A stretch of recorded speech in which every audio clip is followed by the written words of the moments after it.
Y a continuación ya os dejo con Sonia Tello, que es ingeniera industrial, máster en ergonomía y actualmente es la directora de proyectos de CENEA.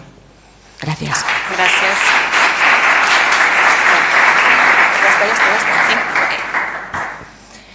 Hola, muy buenos días a todos y a todas. En primer lugar, quiero dar las gracias a UGT Cataluña y a Salud Laboral por contar con nosotros. La verdad que para mí es todo un orgullo y una satisfacción estar un día como hoy, el Día Mundial de la Salud y la Seguridad en el Trabajo, con vosotros, con quienes estáis a pie de cañón, con los trabajadores.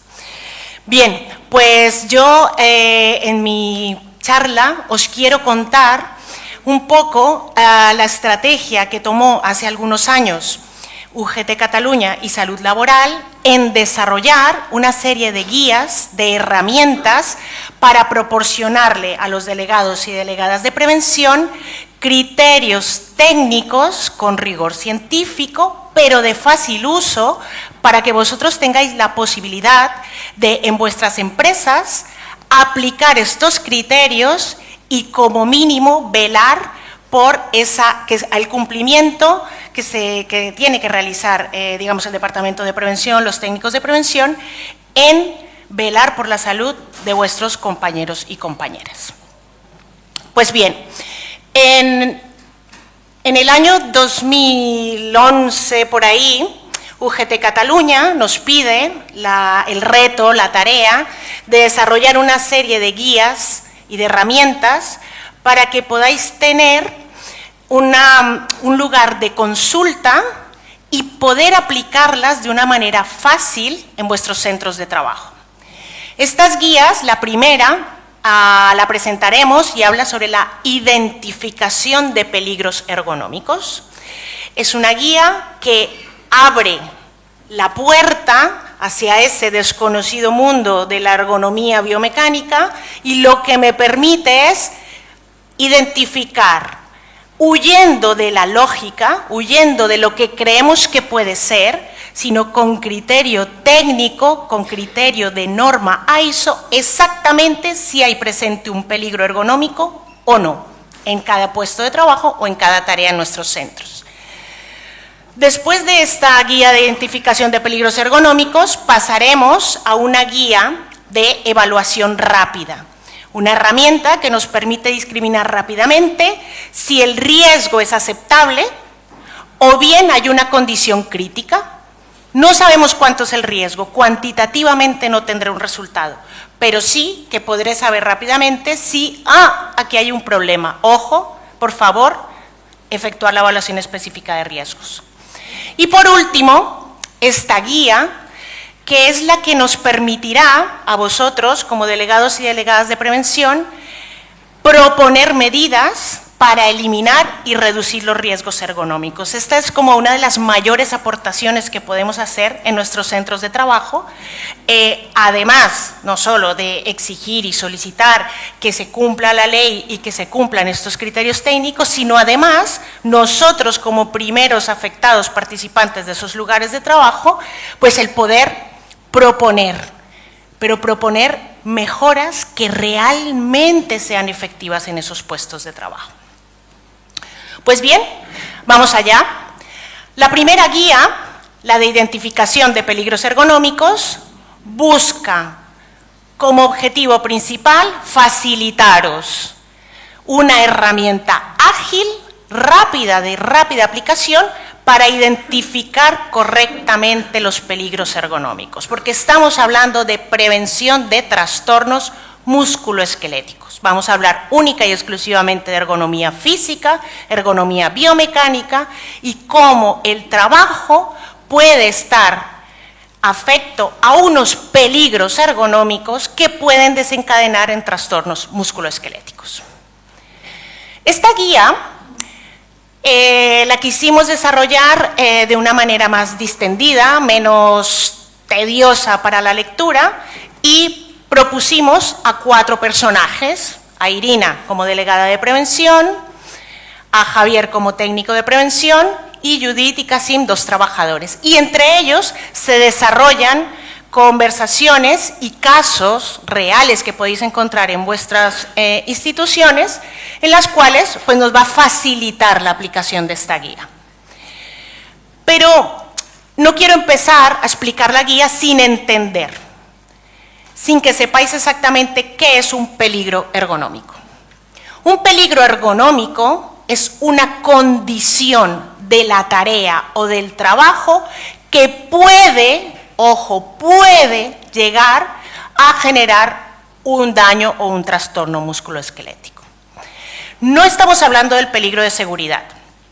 En seguridad, el peligro de caer a otro nivel, pues ya directamente conlleva un riesgo. En ergonomía, no. En ergonomía, el peligro ergonómico, el identificarlo y que esté presente, no es sinónimo de riesgo. Simplemente es como la posibilidad de abrir la puerta, ver que hay un peligro ergonómico y como hay ese peligro, vamos a ver si hay riesgo o no. ¿De acuerdo? Ese es un concepto muy importante. ¿Qué peligros ergonómicos podemos encontrar en nuestro entorno laboral? Tenemos el peligro ergonómico por levantamiento manual de cargas, por transporte manual de cargas, empuje y arrastre de cargas, movimientos repetitivos de la extremidad superior y posturas y movimientos forzados. Y el primer paso para la gestión preventiva es identificarlos correctamente. Para la identificación del peligro, en la primera guía tenéis un capítulo por peligro ergonómico. Por ejemplo, en el capítulo de movimientos repetitivos, lo primero que tenéis es un criterio de identificación. Aquí se explica exactamente cómo identificar ese peligro ergonómico, cuáles son, digamos, el argot necesario para entender, por ejemplo, el concepto de ciclo de trabajo, conceptos como posturas, etc. Además, cada capítulo tiene un ejemplo de aplicación. Ejemplos para identificar el peligro fácilmente identificable, como que es muy fácil, muy obvio identificarlo. Ejemplos cuando no es fácil identificarlo y ejemplos cuando no hay peligro. ¿De acuerdo? Para ello, la herramienta que se ha desarrollado y que la tenéis en la guía son unas fichas para identificar fácilmente estos peligros ergonómicos y es lo que quiero presentar a continuación. Cada una de estas fichas está compuesta de unas preguntas en las cuales el objetivo es responder con una X sí o no. Basta. Dependiendo del número de sís o el número de nos, entonces sabremos si hay peligro ergonómico por cada uno de estos peligros o no. Así que vamos a las fichas directamente para que veáis cómo funciona. Empecemos con la ficha de levantamiento y transporte manual de cargas, en donde directamente vamos a ese puesto de trabajo, ese lugar de trabajo, y lo que haremos es responder a las preguntas que nos propone la ficha. ¿Se debe levantar, sostener o depositar objetos manualmente en este puesto de trabajo? Por lo que observamos, podemos decir que sí. ¿Alguno de estos objetos que se levantan manualmente pesa 3 kilogramos o más? Esto no lo podemos asumir, no podemos hacerlo en obviedad. Debemos preguntar realmente cuál es el peso de esa carga y si es así, diremos que sí. La tarea de levantamiento se realiza de forma habitual en el turno de trabajo, como mínimo una vez en el turno de trabajo. Si esto es así, sí. Y además de las condiciones anteriores, si requerimos transportar ese objeto, esa caja, como mínimo 2 pasos o 1 metro desde el punto de levantamiento al depósito. En este caso, no recorre 1 metro o 2 pasos con la carga desde inicio hasta fin, por lo tanto la respuesta es no. La ficha al final me va a decir, si la respuesta a las 3 primeras preguntas es que sí, entonces hay presencia de peligro por levantamiento manual de cargas. Y ahí, al identificar este peligro, la recomendación es solicitar que se realice una evaluación específica de riesgos para saber cuál es el nivel de riesgo por levantamiento manual de cargas. Cuando hablamos del empuje y tracción de cargas, es uno de los peligros ergonómicos que a veces nos confunde un poco. Y la definición, porque esta identificación se ha simplificado en 3 frases o 3 preguntas, pero realmente es la definición de empuje y arrastre de cargas. Se requiere empujar o traccionar un objeto manualmente con el cuerpo de pie y caminando. En este caso vemos que sí, que están haciendo una tracción de una jaula de un camión. El objeto a empujar o traccionar tiene ruedas o rodillos, que puede ser un carro, una jaula, carretilla, traspaleta, etcétera. Pero ojo, aunque no tenga ruedas o rodillos y se arrastre sobre el suelo, también sería una condición para ser identificado como peligro de empuje y arrastre de cargas. Y por último, si la tarea se realiza como mínimo una vez al turno, califica como identificación de peligros y deberíamos realizar, la evaluación de riesgos específica, o deberían, no vosotros, debería el servicio técnico, realizar esa evaluación de riesgos específica por empuje y arrastre de cargas. Cuando hablamos del trabajo repetitivo de la extremidad superior, movimientos repetitivos de la extremidad superior o sobrecarga biomecánica de la extremidad superior, muchas veces pensamos que solo cuando hay una cinta transportadora, una cadena de montaje, hay trabajo repetitivo, que el resto de tareas no son repetitivas. Pero fijaros que la identificación del peligro recae en responder a la siguiente pregunta. La tarea está definida por ciclos de trabajo. Independientemente de la duración de ese ciclo de trabajo, del tiempo, puede ser 1 segundo el ciclo de trabajo, como pueden ser 4 días, ojo, y en donde en ese tiempo se repiten los mismos gestos, movimientos que se realicen con los hombros, los codos, las manos, las muñecas, etcétera. Que esos gestos y movimientos no tienen que ser idénticos, que sean similares, y que como mínimo se realicen durante la mitad del tiempo de la tarea. Esta definición recae casi en el 90% del tipo de trabajo que realizamos, porque cuando trabajamos generalmente lo hacemos con las manos. Las extremidades superiores son las que nos ayudan a desarrollar las tareas. En el caso que esta tarea repetitiva dure 1 hora o más en el turno de trabajo, entonces es la clave para decir sí, hay presencia de trabajo repetitivo en la extremidad superior. Si esa tarea en el turno de trabajo dura menos de 1 hora, entonces no habría presencia de identificación del peligro por trabajo repetitivo de la extremidad superior. En este caso vemos que el ciclo de trabajo es un pollo y por lo tanto hay presencia de trabajo repetitivo. Cuando hablamos de las posturas forzadas y movimientos forzados, la ficha es bastante sencilla y responde a 2 preguntas. Una de ellas, si se observa una postura o movimiento extremo de la cabeza, del cuello, de la columna, de los brazos o de las piernas. En esta tarea hay algunas posturas que ya se evidencian, forzadas extremas, como de la columna.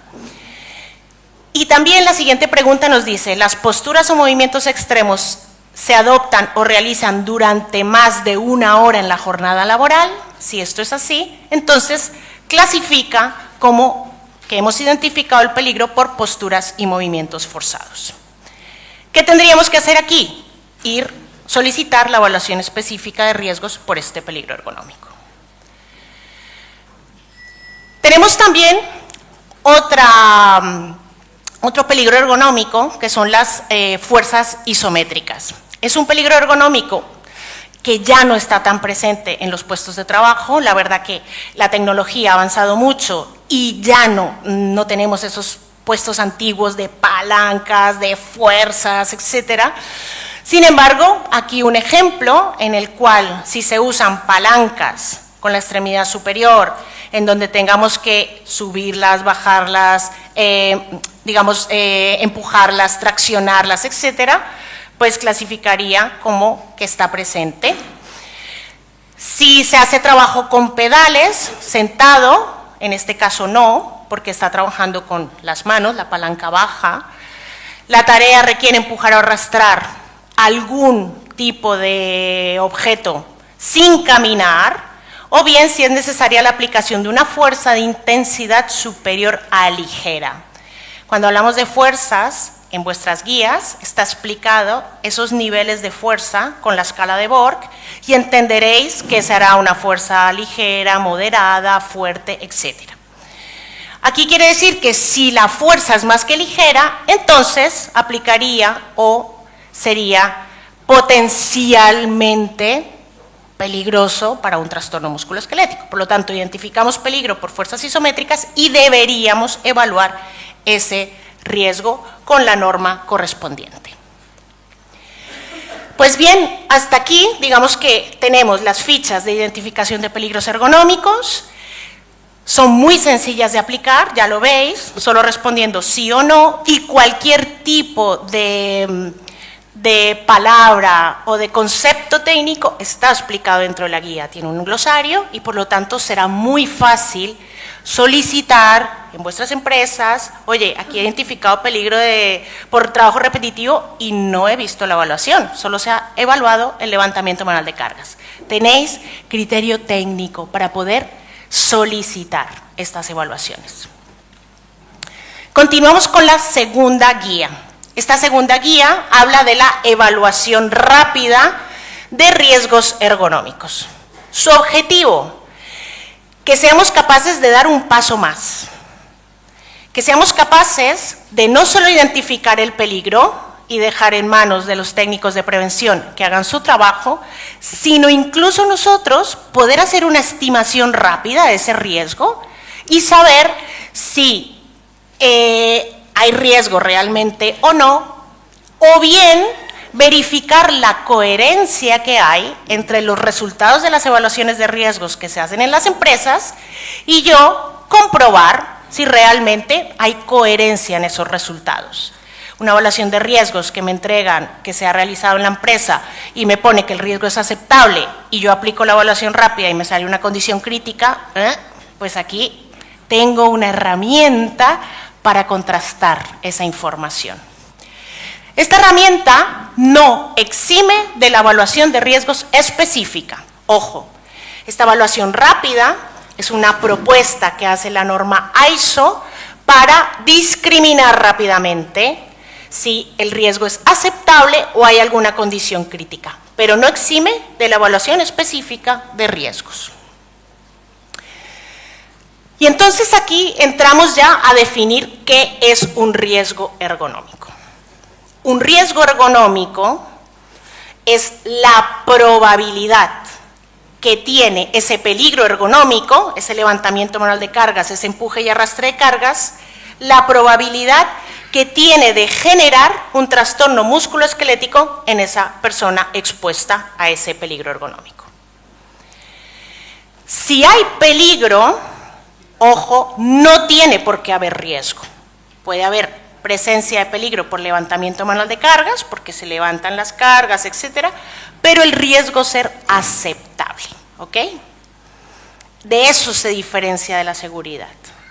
Pero si hay riesgo, entonces debemos gestionar ese riesgo. Debemos todos, ¿no? Los que estamos dentro del apartado o ese departamento de salud y seguridad laboral. Esa evaluación rápida es una herramienta que la Organización Mundial de la Salud solicitó a la Asociación Internacional de Ergonomía.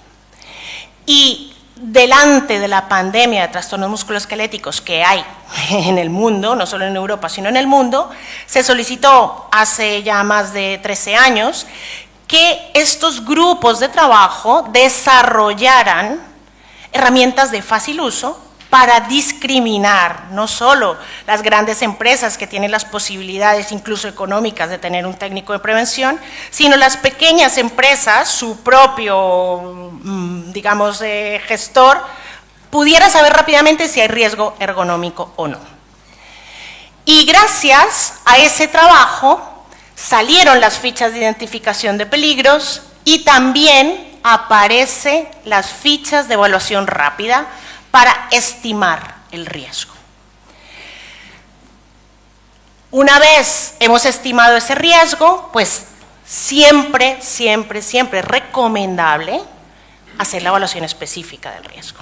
Esto por supuesto. Pero este paso previo nos permitirá conocer rápidamente cómo estamos. ¿Cómo funciona esta guía?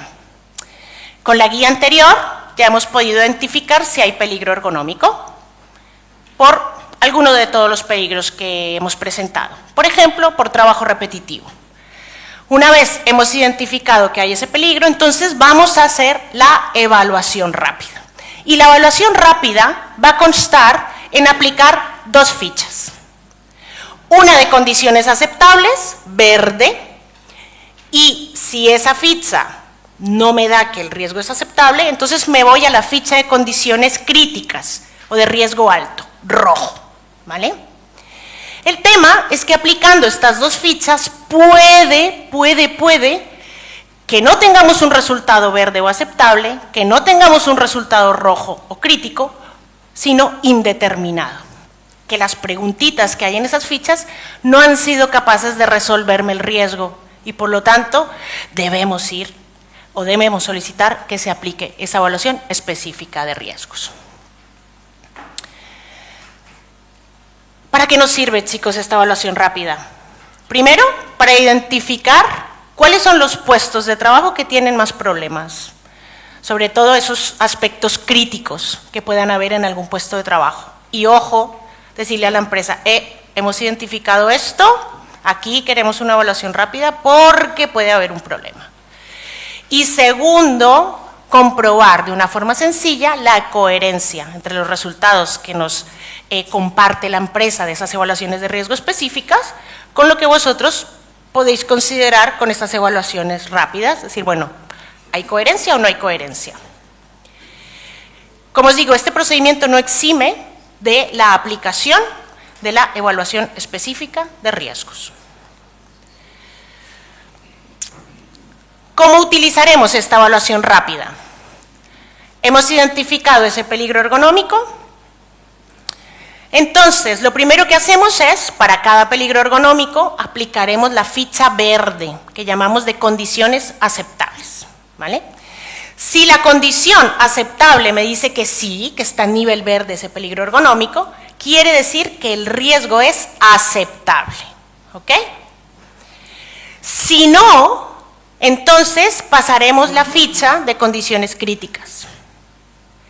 Y si la ficha de condiciones críticas nos dice que estamos en un nivel rojo o riesgo, pues el riesgo es alto y es prioritario realizar la evaluación específica de riesgos. Si no, entonces quiere decir que estamos en un nivel indeterminado, que no ha sido posible valorar ese riesgo de una manera rápida. Entonces, ¿qué quiere decir? ¿Que estamos en amarillo? No. Quiere decir que no ha sido posible valorar ese riesgo de una manera rápida. Por lo tanto, hay que solicitar la evaluación específica de riesgos. Cada capítulo de esta guía de evaluación rápida está separado o dedicado a cada peligro ergonómico. Uno para levantamiento manual de cargas, uno para empuje y arrastre de cargas, otro para trabajo repetitivo, etcétera, etcétera. Cada capítulo tiene 3 pequeños apartados. 1, describimos todos los factores de riesgo que intervienen en esa probabilidad de aparición del daño. Un resumen, un gráfico resumen de esos factores de riesgo y las fichas de evaluación rápida.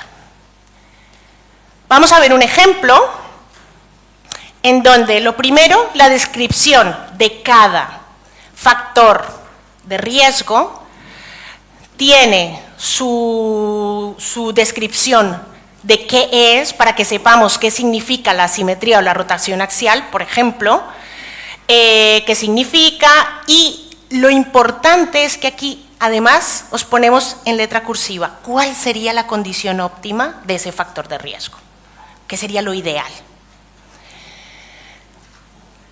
Así vamos describiendo cada factor principal de riesgo.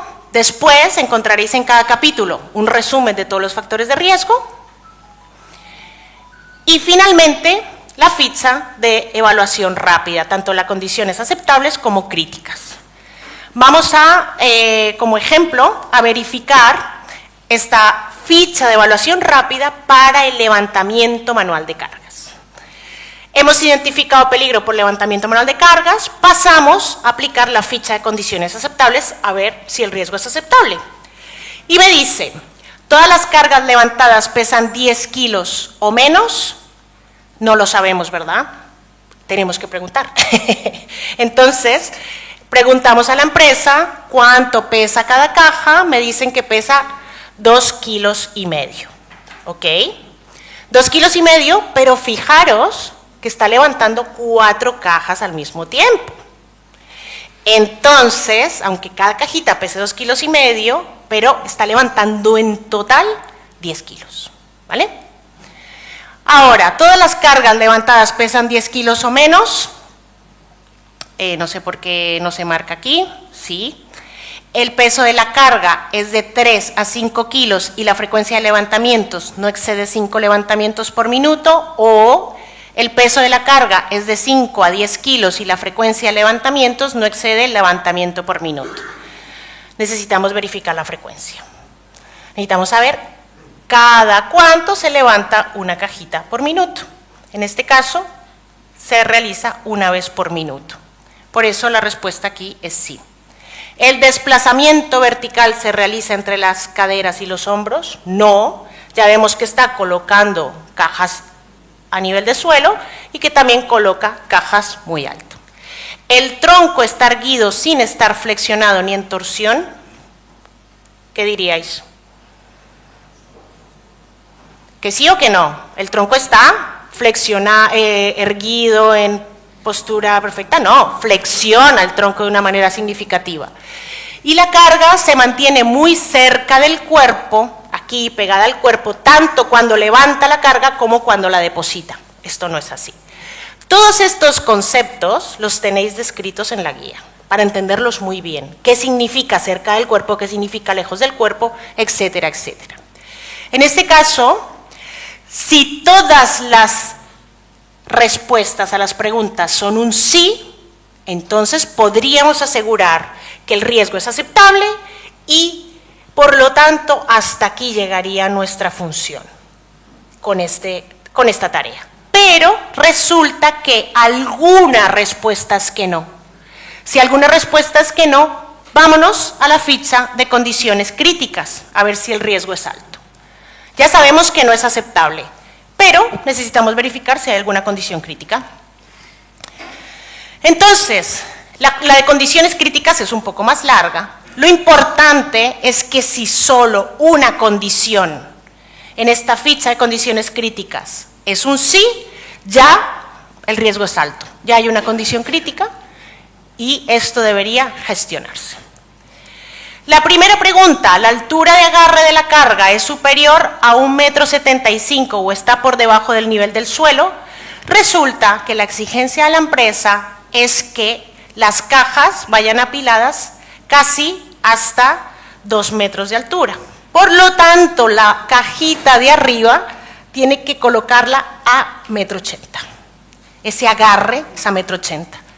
Por lo tanto, la primera respuesta ya es un sí. Con solo una condición, si alguna de las respuestas es sí, solo una, ya tenemos condición crítica. O riesgo alto. ¿Qué hay que hacer? Pedir a la empresa que se realice la evaluación específica de riesgos. ¿Para qué? Para saber de cuánto hablamos. Si del riesgo de 1, de 2, de 3 o de 4. Cuantificarlo. Las demás preguntas son correspondientes a desplazamiento vertical, distancias horizontales, si hay asimetría, etcétera, etcétera. Duraciones de la tarea. Como tenemos el tiempo que tenemos, no me puedo detener en cada una de ellas, pero ya las tenéis en vuestro pendrive. Y como os decía, si alguna de las respuestas es sí, pues probablemente el nivel de riesgo sea alto y necesitamos saber de cuánto es. Servicio de prevención, por favor, realizar la evaluación específica de este puesto de trabajo. Así pues que para la evaluación rápida, para cada peligro ergonómico tenemos lo siguiente. Para levantamiento manual de cargas, su ficha de condiciones aceptable y ficha de condiciones o de riesgo alto. Para transporte manual de cargas también tenemos una ficha de condiciones aceptables y una ficha de condiciones críticas. Empuje y tracción de carga tenemos también las dos fichas, verde y roja. Para trabajo repetitivo o movimientos repetitivos también, pero para posturas estáticas o posturas dinámicas solo tenemos ficha de condiciones aceptables. Y me diréis, ¿por qué? Pues porque a los científicos que estaban trabajando en la norma para desarrollar estas evaluaciones rápidas, pues se les acabó las ganas de trabajar. No, realmente es porque la evaluación rápida de condiciones críticas para posturas forzadas, digamos que es muy sensible a los resultados. Es fácil identificar cuando una postura forzada no genera ningún problema, pero la postura forzada por sí sola, valorada, no es tan fácil ver si es crítico o no, porque depende de muchas cosas. Entonces, es lo que llamamos ahora el patito feo de la ergonomía. Las posturas forzadas han sido muy evaluadas durante toda la vida, con OWASP, REBAS, etcétera, pero no nos están arrojando lo que os presenté como nivel de riesgo. Esa probabilidad de aparición del daño. Con un OWASP, con un REBA, incluso con la misma norma, no tenemos la información de cuál es la probabilidad de que aparezca un trastorno musculoesquelético si yo tengo un riesgo aceptable o no aceptable de posturas. No lo tenemos. Bien, llegados a este punto, entonces vamos a hablar de una de las guías que para mí es la más bonita. ¿Por qué? Porque es aquí en donde ya tenemos las herramientas para aportar con criterio a la empresa qué podemos mejorar.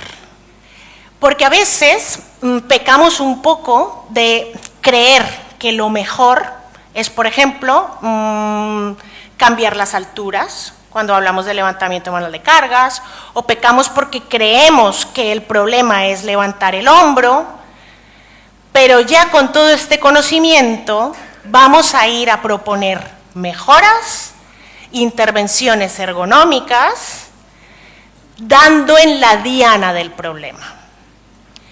Yo creía que levantar el hombro pues era malo para la salud, pero es que depende si lo levanto una vez, depende si lo levanto 10 veces, depende si lo levanto durante una hora, depende si lo levanto durante toda la jornada, y esa información, ¿quién me la da? La evaluación rápida o la evaluación específica de riesgos, ¿vale? Lo que aquí nos interesa es si realmente ese hombro ha sido el problema y por eso se desencadenó ese índice de riesgo alto, proponer medidas que ataquen ese factor determinante del riesgo. Porque puedo mejorarlo todo, pero si no ataco el problema principal de por qué hay ese riesgo, podemos gastarnos el dinero, los esfuerzos, todo, y no vamos a bajar el nivel de riesgo. Así pues, que esta guía es una de las más bonitas porque vais a ser capaces de proponer medidas correctoras, eficaces y con criterio. Esta guía os presenta estrategias para que podáis proponer mejoras en el diseño del puesto, o bien en el diseño inicial de un puesto de trabajo, o bien cuando es necesario rediseñar el puesto de trabajo. Sirve para orientaros a vosotros, delegados y delegadas de prevención, en la aplicación de estas estrategias que permitan eliminar idealmente el peligro ergonómico, esto ya sería fantástico, o bien como mínimo reducir y gestionar el riesgo. Una vez se apliquen medidas de intervención, ya sean propuestas por vosotros o ya sean ejecutadas por la empresa, se recomienda siempre volver a hacer la evaluación de riesgos para verificar si ha sido eficaz la mejora que se ha implantado. Muchas veces se hacen cambios y mejoras, pero no se sabe si esto realmente ha impactado, si mejora o ha reducido el riesgo en los trabajadores o no. ¿Cómo funciona?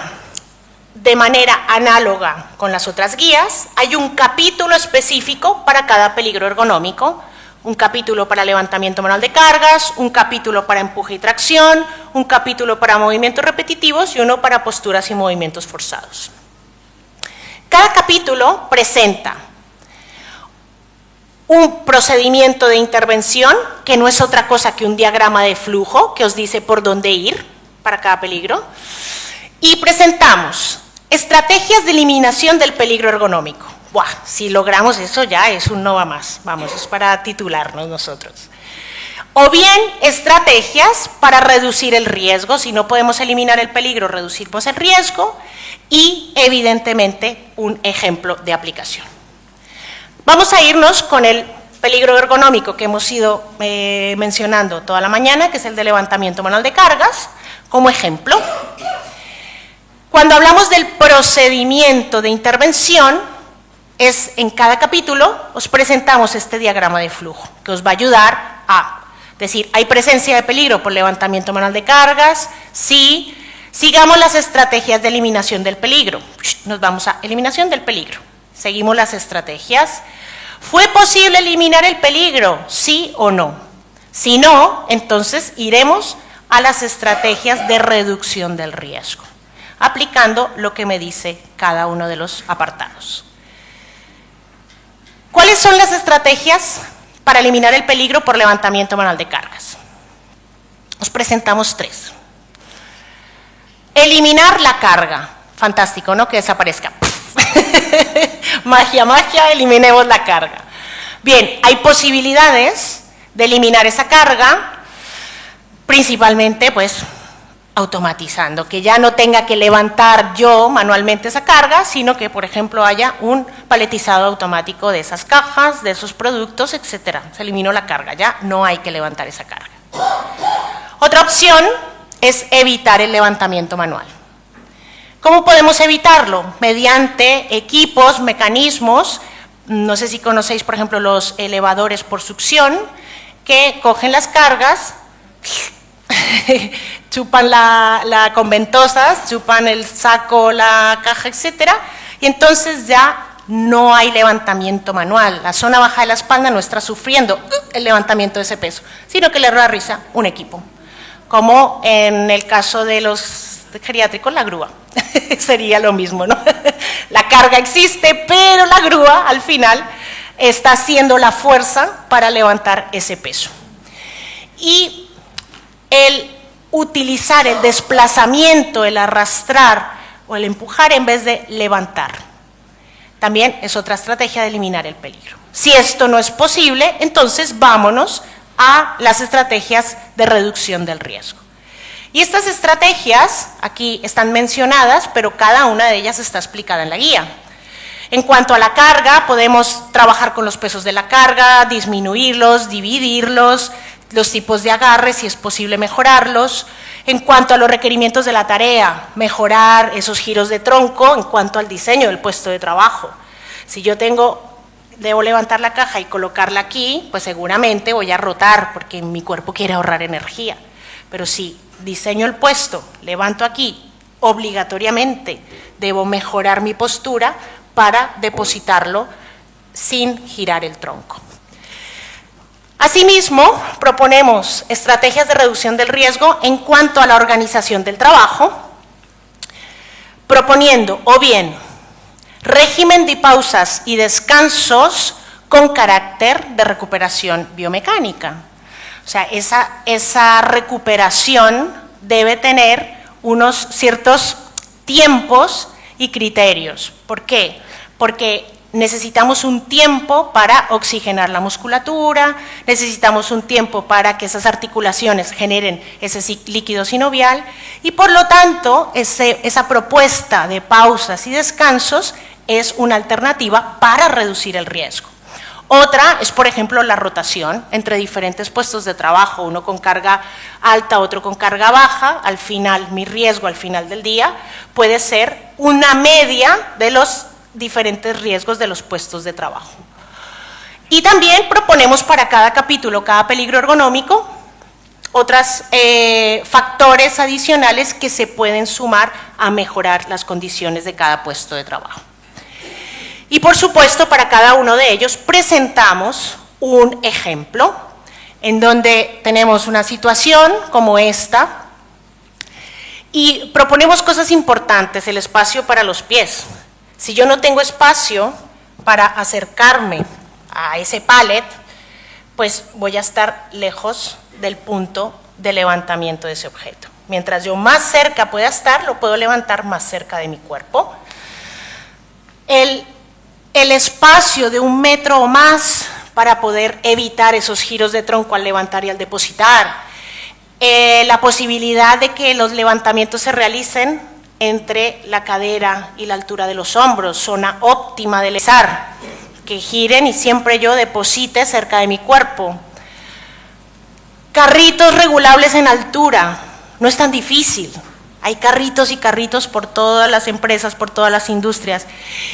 Regulables en altura, no valen tanto, 300 €. Levantan, se regulan. Hay unos neumáticos que no valen tanto y podemos incluso arrastrar estas cajas para paletizarlas. En vez de levantar, colocar, levantar, colocar.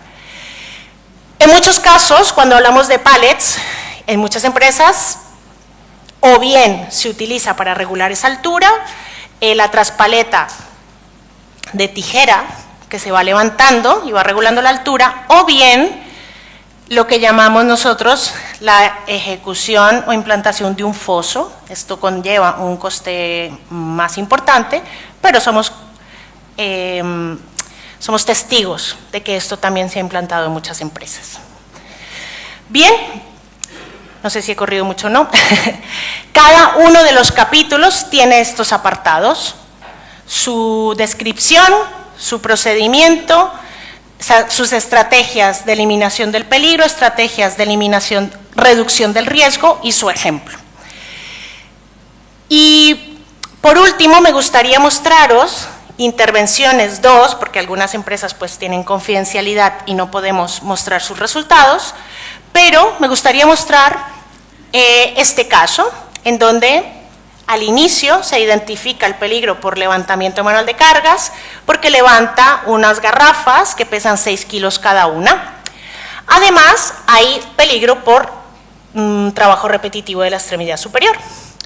Se realiza la evaluación de riesgos y tenemos como resultado que para el levantamiento manual de cargas hay riesgo para hombres, el riesgo está presente, y para mujeres entre 18 y 45 años es de 2,24. Ni qué decir para las mujeres de más de 45 años, que sería casi de 3. ¿Qué quiere decir? Que está levantando 2,24 veces más el peso que podría levantar para las condiciones de la tarea. Además, el riesgo por trabajo repetitivo de la extremidad superior, aplicando la evaluación específica con el OCRA, da para la derecha un 16,22, presencia de riesgo. ¿Debido a qué? Debido principalmente a la postura del hombro y a la fuerza que tiene que hacer para colocar las garrafas dentro de la caja. Intervenciones. El problema, teníamos el peso de las garrafas, la frecuencia y, por otro lado, ese hombro que se estaba castigando con el peso de la garrafa para meterlas en la caja. Un manipulador de garrafas, un aparatito que lo que hace es levantar varias garrafas al mismo tiempo, ya no lo levanta el trabajador, lo levanta la máquina. Se diseñó especialmente para este tipo de garrafas y en vez de levantar una a una, que levantara 3 de golpe, aumentamos la productividad. Además, un módulo regulable en altura para que la caja no genere un obstáculo y necesite levantar el brazo, sino que me quede a una altura adecuada. Y gracias a esta intervención logramos tener un nivel de riesgo aceptable para el levantamiento manual de cargas y un nivel de riesgo para el checklist OCRA derecha, reducimos un montón de 16,22 a 10,97. O sea, una intervención efectiva, ¿de acuerdo? Otro caso sencillo, industria de química, automoción, un puesto de trabajo que parece que no fuese muy sobrecargado físicamente. Estas piezas no pesan 3 kilos, pesan menos, 2,5 kilos, hay tiempos de espera, pareciera que no hubiera ningún problema, pero esa lógica no sirve en ergonomía. Hay que identificar el peligro, hay que hacer la evaluación rápida y hay que hacer la evaluación específica. Porque pareciera que no hay problema, pero a la hora de realizar la evaluación nos ha dado que hay un riesgo presente para la extremidad derecha. Pareciera que no, pero lo hay. Y esto nos acerca a una probabilidad de aparición del daño. Así que ojo, porque hay que gestionarlo. Pues bien, mirando diferentes soluciones, estaba muy bien definido los gestos, los movimientos que se realizan en este puesto de trabajo y decidimos irnos por una alternativa organizativa. En esta empresa tenían 2 pausas, una de 16 minutos o de 15 minutos y otra también de 15 minutos. Lo que hicimos fue pedirle a la empresa que nos regalara 1 minuto y a los trabajadores que permitieran separar una de esas pausas en 2. Con esto logramos reducir el riesgo en un 21%, tanto para la derecha como para la izquierda. Por lo tanto, ya podemos decir que esta gestión es efectiva, mostrada con números, y que estos trabajadores ya no están afectos a ese posible aparición de trastorno musculoesquelético debido al trabajo.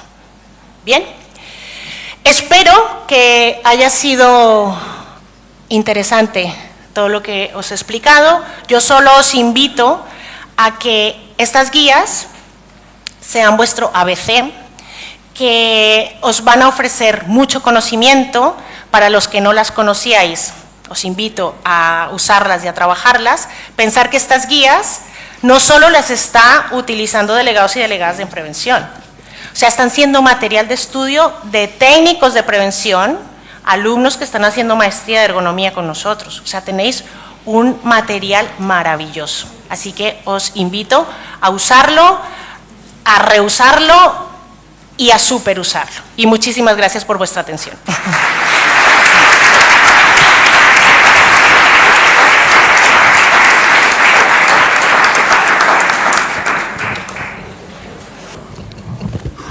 Enrique Álvarez Casado, ingeniero industrial y doctor cum laude en ergonomía. Director general de investigación de CNA, también director general.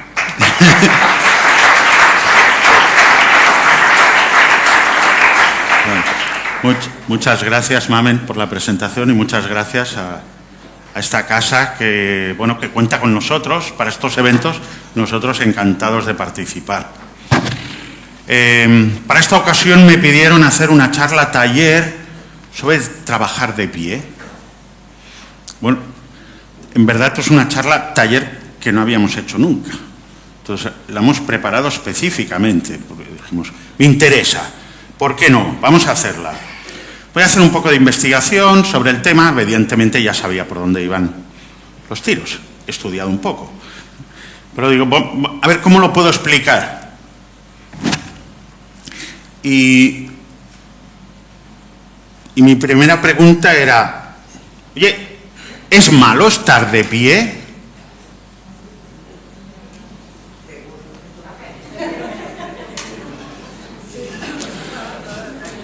A ver, es mejor que estar de manos.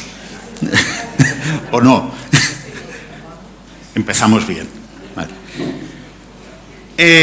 Lo siguiente era, bueno, parece que nuestro cuerpo está como diseñado para estar de pie, no estar de manos. Para entender bien qué es lo que pasa cuando estamos de pie, dije, vamos a preguntar a nuestros ancestros qué pasaba antes.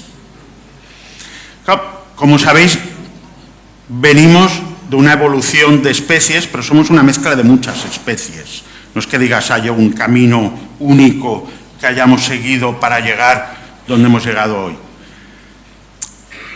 y se han ido mezclando las especies hasta que llegamos a ser lo que somos. Pero lo que sí que tenían en común estas especies, y nos vamos hace más de 10 millones de años, en el Mioceno medio, era que no estábamos de pie, que éramos cuadrípedos. Cuesta reconocer algunas de las especies de las cuales venimos y se fueron mezclando y tal. Pero no estábamos de pie, íbamos a 4 patas, cuadrípedos. ¿Ok?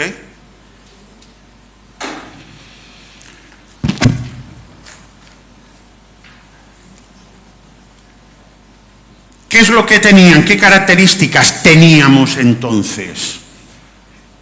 Bueno, somos cuadrípedos, tenemos 4 puntos de apoyo. Por tanto, la base de apoyo es amplia, porque son 4 superficies, no 2. ¿Ok? 4 superficies. Centro de masa está abajo.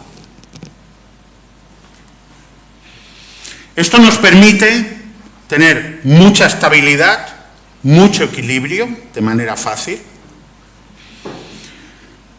principalmente cuando también el suelo es irregular y cuando hay que hacer movimientos rápidos. Luego, cuando nos movemos, claro, el impulso nos lo damos con 4 extremidades, que además están coordinadas. Están coordinadas para hacer el movimiento, el avanzar. ¿Esto qué es lo que genera? Genera que tenemos una gran potencia de impulsión. Y eso nos permite hacer grandes aceleraciones y hacer cambios rápidos de dirección. Ir pensando todo lo que hemos perdido, ¿eh? Evidentemente hemos ganado otras cosas.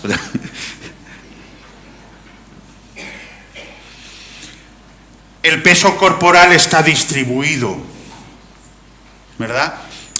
Y más o menos cada extremidad está soportando una parte, no digo una cuarta parte, pero por ahí, ¿vale? Porque está distribuido el peso y por tanto cada extremidad está soportando solo una porción del peso corporal.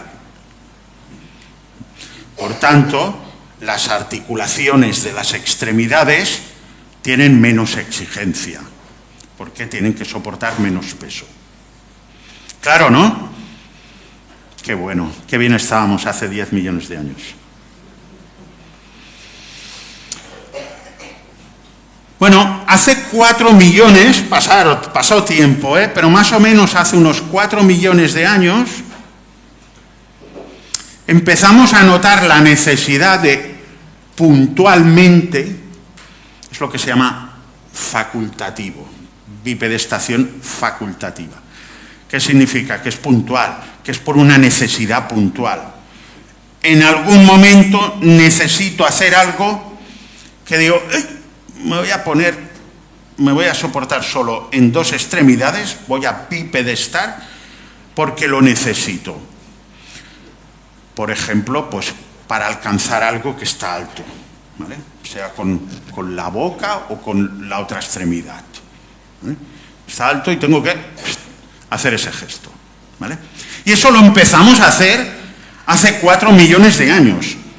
Empezamos a notar que puntualmente nos notábamos limitados. Entonces, vamos a levantarnos. Ok.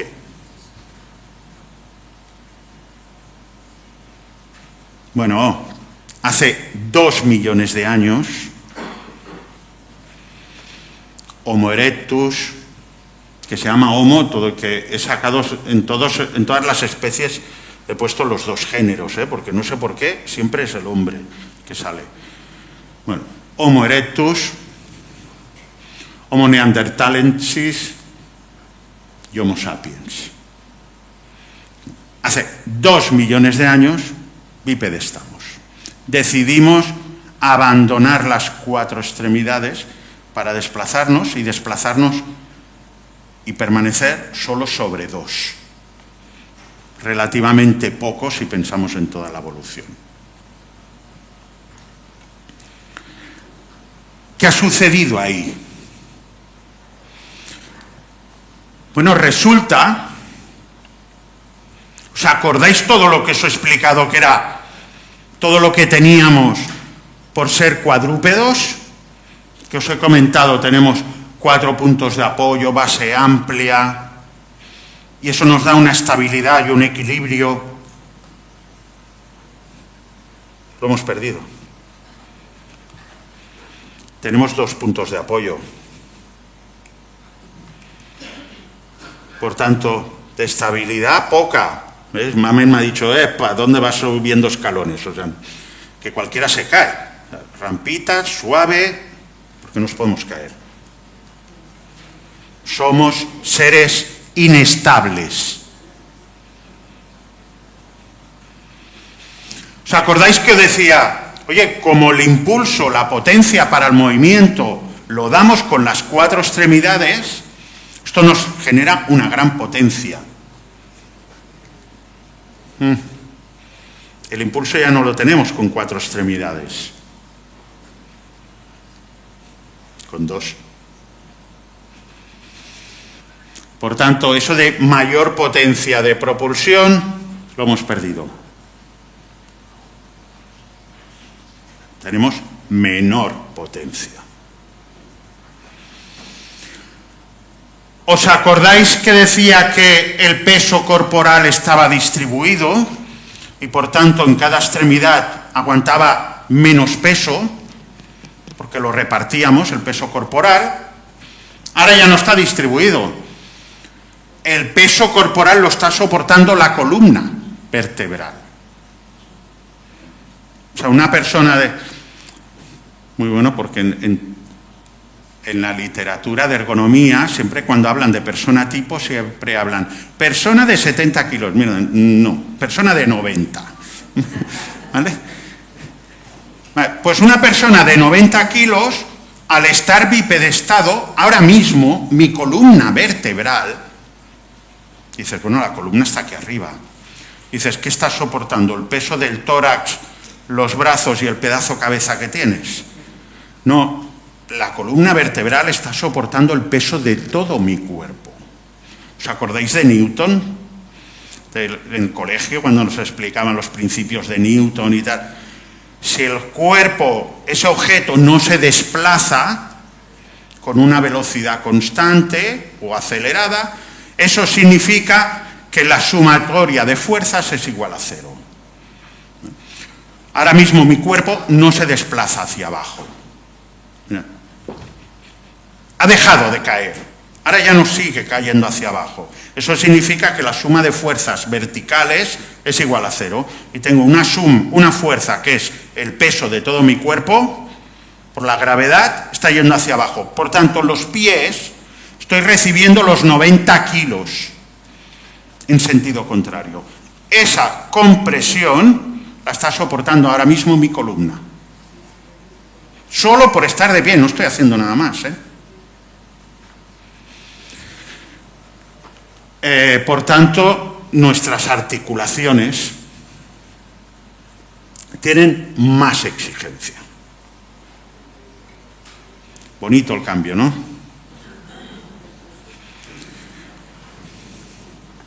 ¿Qué más? Bueno, la columna vertebral. Para que entendamos, la columna vertebral antes simplemente hacía puente entre las extremidades delanteras y traseras. Y solo necesitaba tener una curvatura. Ahora, al estar bipedestados, se complica. Fijaros que estoy empezando a enseñar. Hasta ahora solo os he dicho problemas. Nos ha generado problemas la bipedestación. En esa evolución hemos necesitado cambios, generar cambios en nuestro cuerpo para intentar solventar esos problemas. Entonces, uno de los cambios que hemos tenido que evolucionar y generar en nuestro cuerpo es que la columna ya no tenga una curvatura, tenga hasta 4 curvas. Y esta forma de S conseguimos absorber mucho mejor el impacto, no solo por la estructura ósea, sino porque entre cada vértebra, entre vértebra y vértebra, tenemos unos cojines que son los discos intervertebrales. Y es lo que consigue que yo haga esto y no me ha roto. ¿Vale? Gracias a esas curvaturas.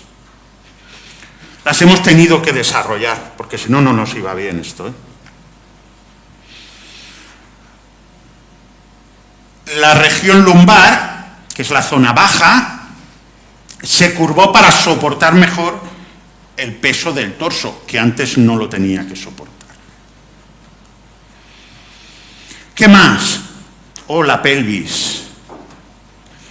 Bueno, la pelvis resulta que antes era, fijaros en el dibujo de la izquierda, era larga y estrecha.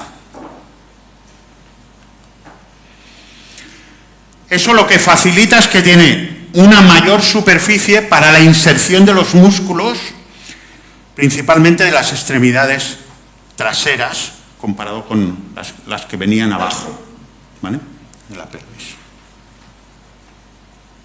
Aparte de que el parto, se facilitaba mucho más el parto por esa forma de la pelvis, por tanto se podía tener una cría, parir, digamos, en condiciones mucho más evolucionadas, un ser mucho más grande, de una manera más fácil. ¿Qué sucede? Que la pelvis se tuvo que acortar y ensanchar por el hecho de ponernos bipedestados. ¿Para qué? Para conseguir una mayor estabilidad. Y necesitamos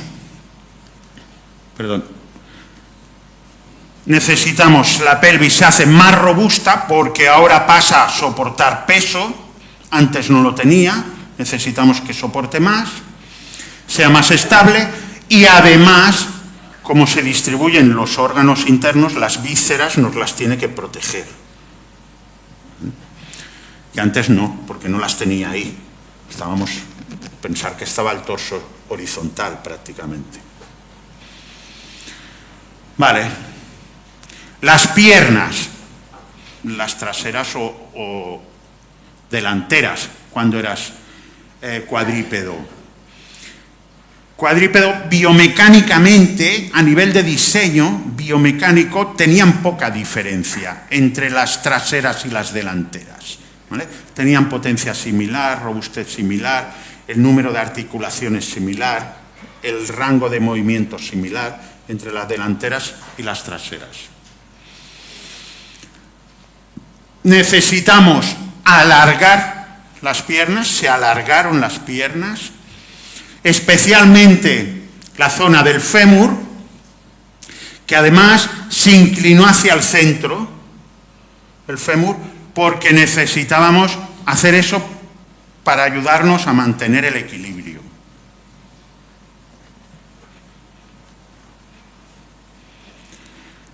Los pies. El principal cambio, tenemos dos principales cambios. El dedo gordo, no sé si lo veis por allá, en el dibujo de abajo, está abajo del todo. El dedo gordo se nos alinea con los otros. Antes lo teníamos así, digamos, el dedo gordo estaba así, apoyábamos así, y ahora no, ahora estamos así, están alineados, ¿vale? En el pie se nos tiene que alinear. Y se genera una cosa muy importante que no teníamos antes, que era el arco plantar.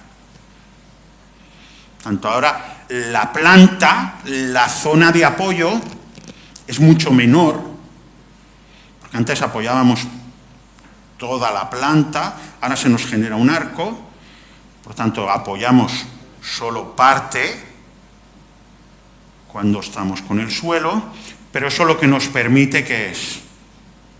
Nos permite soportar esta elasticidad que generamos en el impulso y en la marcha. Conseguimos esto en la extremidad de apoyo, ¿vale? Que no teníamos antes, no lo necesitábamos. A nivel fisiológico, todo esto es más biomecánico, más de estructura. Pero a nivel fisiológico también nos han generado cambios. En el sistema cardiovascular, o sea, tenemos el corazón bombea a las 4 extremidades durante la locomoción. Un sistema bastante sencillo, pum, pum, pum, pum, pum, pum, que bombea a las 4 extremidades que necesitan de riego sanguíneo, oxigenar y recuperar residuos, ¿vale? Y volver a oxigenar y recuperar residuos. En el nuestro, ahora, tiene que ser capaz de bombear hacia arriba. Antes no bombeaba hacia arriba, ahora tenemos que bombear hacia arriba y de diferente manera hacia abajo. Porque dices, bueno, bombear es que vaya, pero también que vuelva. Tiene que volver de abajo, ahora, y de muy abajo. Por tanto, hemos tenido que cambiar. Voy a explicaros algo más porque eso nos interesa, porque luego vais a preguntar sobre las varices, sobre no sé qué tal. Por tanto, esto vamos a detallar un poco más luego. Sistema respiratorio. Era sencillo, completamente sincronizado el sistema respiratorio con la locomoción, con la motricidad. Respiro al ritmo que avanzo. Bipedestado no es así. Lo desligamos, lo debimos eliminar ese nexo y crear un sistema más independiente del sistema respiratorio respecto al cardiovascular. Ya no tiene nada que ver la respiración con la locomoción, con la motricidad. Podemos... No controláis cuando hacéis ejercicio y tal, estáis mirando la respiración, espera, voy a hacerla más lenta, o voy a acelerarla, y lo estáis controlando conscientemente de una manera independiente a la velocidad de avance o al ritmo que estáis haciendo ahora. Sistema nervioso. Sistema nervioso bastante sencillo, porque el control neuronal que necesita el cuadrípedo es simplemente coordinar las cuatro extremidades para la locomoción, el equilibrio y la postura, pero al mismo tiempo. O sea, es como pam, pam. Si esta va aquí, si esta hace pam, esta hace pam. O sea, no tengo más opción, ¿vale? Si esta avanza, la otra se queda atrás. Si esta avanza, la otra tira para atrás. O sea, no es... es así. Os lo podría hacer... pero creo que no es necesario, ¿no? Se ha entendido la idea, ¿no? Me estaba animando ya, que solo me faltaba ponerme a 4 patas. Bueno, ahora que se nos complica, dices, espérate, te pones de pie y ¿qué quieres ahora? ¿Avanzar solo con 2 extremidades? ¿Y las otras 2 qué hacen? Otras cosas. ¿Qué? Nos hemos tenido que complicar, esto hay que desarrollarlo. Hemos tenido que desarrollar un control neuronal mucho más complejo. No caernos de cabeza al suelo. Por otra banda, ¿qué es lo que hacen las extremidades inferiores? Y por otro lado, ¿qué es lo que hacen las extremidades superiores? Nada que ver una cosa con otra. ¿Ok?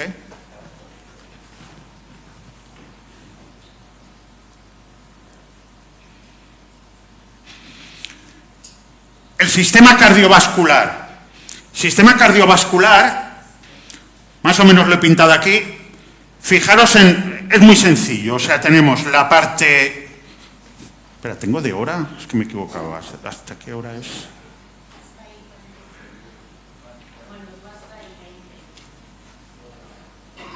Vale.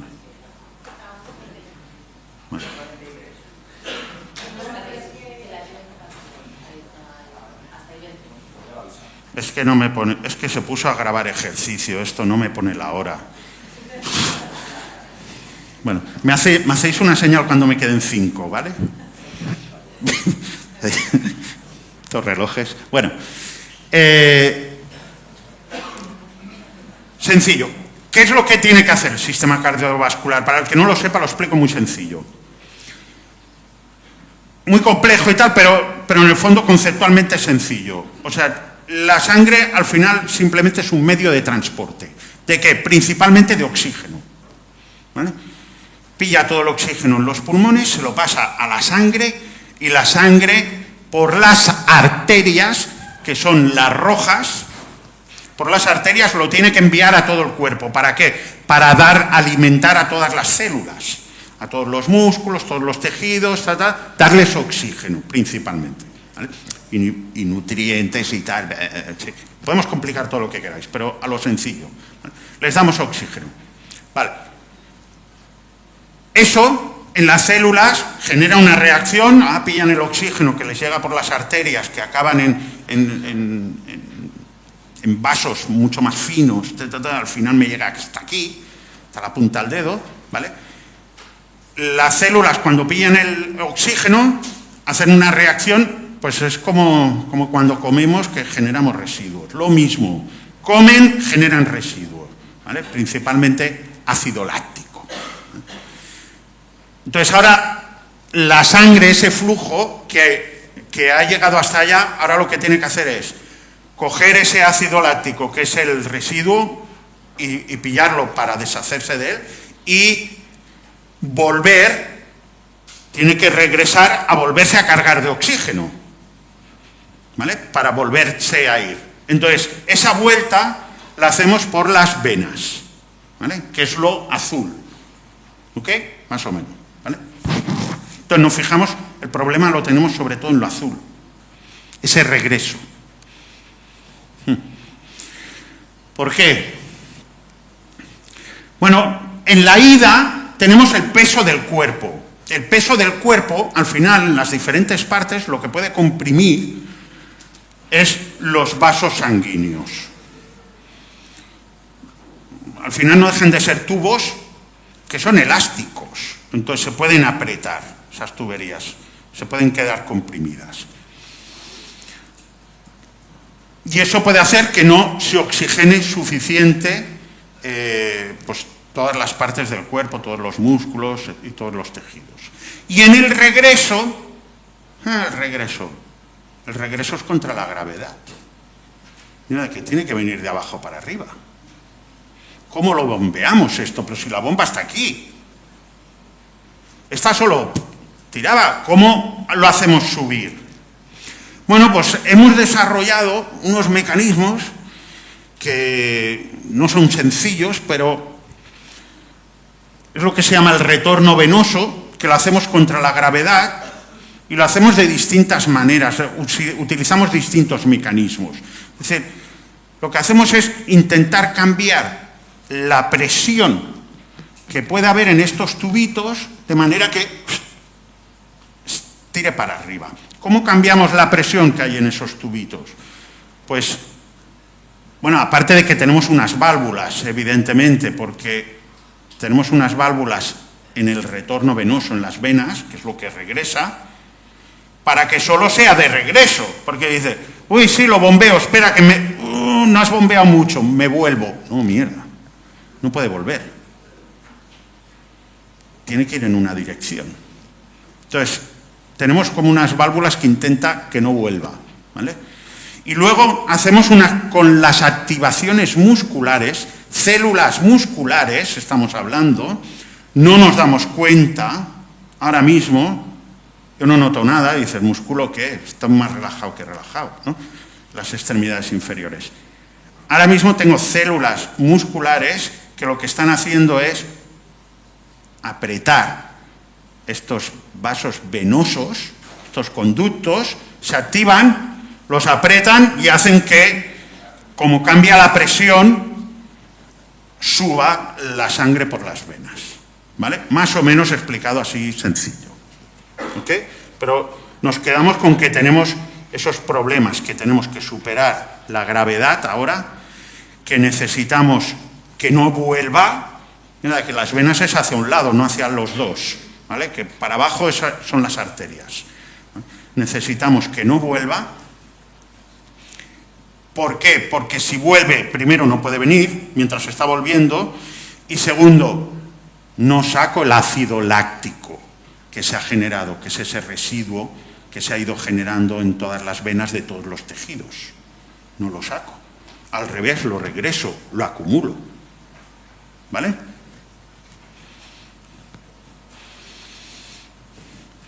Entonces tenemos las válvulas que nos genera un flujo sanguíneo que va en dirección ascendente y centrípeto. Es decir, desde la periferia, desde la piel, de la dermis, desde afuera hacia adentro, porque los tubos principales los tenemos dentro, ¿vale? Entonces primero se ha regado todo, ahora tiene que venir hacia al revés, hacia el centro, y una vez está en el centro, hacia arriba.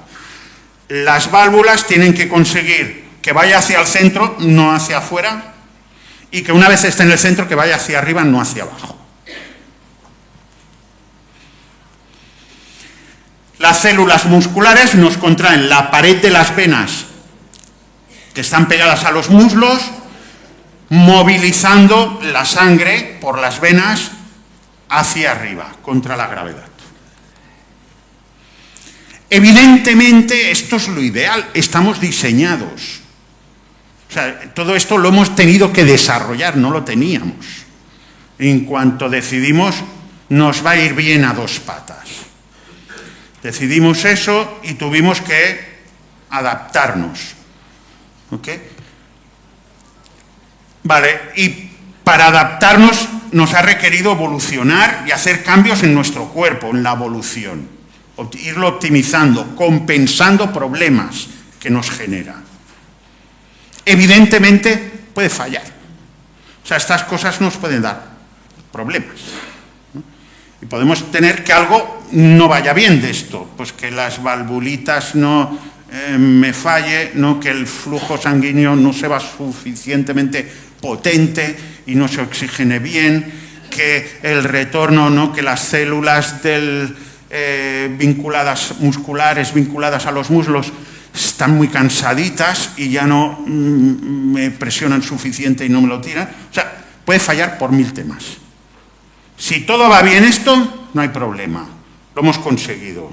Estamos de pie, estamos bipedestados y todo funciona. ¿Vale? Pero evidentemente nos puede fallar. Y si nos falla algo, nos genera problemas. Se reduce el flujo venoso, que es el de retorno, y si se reduce,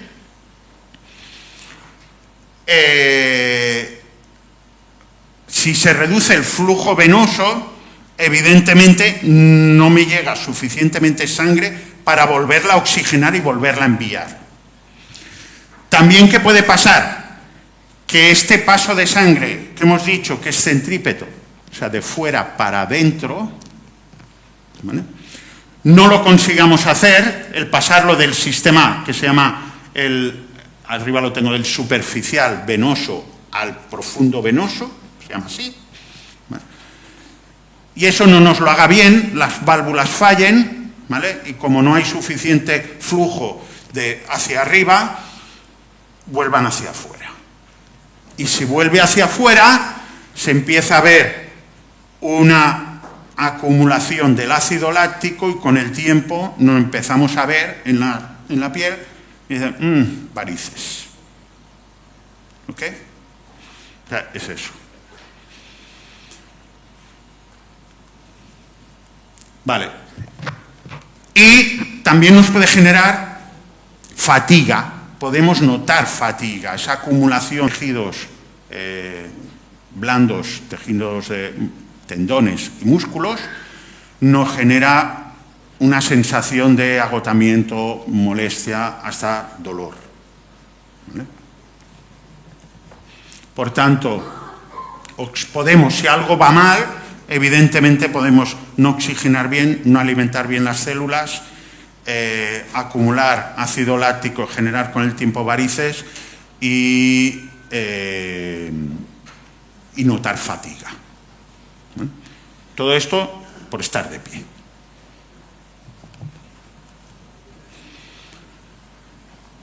Pero entonces, ¿por qué nos hemos hecho bípedos? Oye, si estábamos la mar de bien a 4 patas, ¿no? Bueno, se nos ocurrió que nos iría bien esta aventura si independizábamos 2 extremidades de las otras 2. ¿Y qué conseguimos? Liberar las manos del desplazamiento. Entonces ahora nos podemos desplazar, fijaros para qué, lo uso yo, para desplazarme pasando transparencias. Puedo caminar mientras paso transparencias. ¡Uala, qué evolución! Esto es lo que uso yo, ¿vale? O sea, podía estar a 4 patas yo tranquilamente para lo que hago, ¿vale? Con las de arriba. Pero bueno, es esto, las conseguimos independizar. Perfecto, nos podemos desplazar haciendo otras cosas con las manos.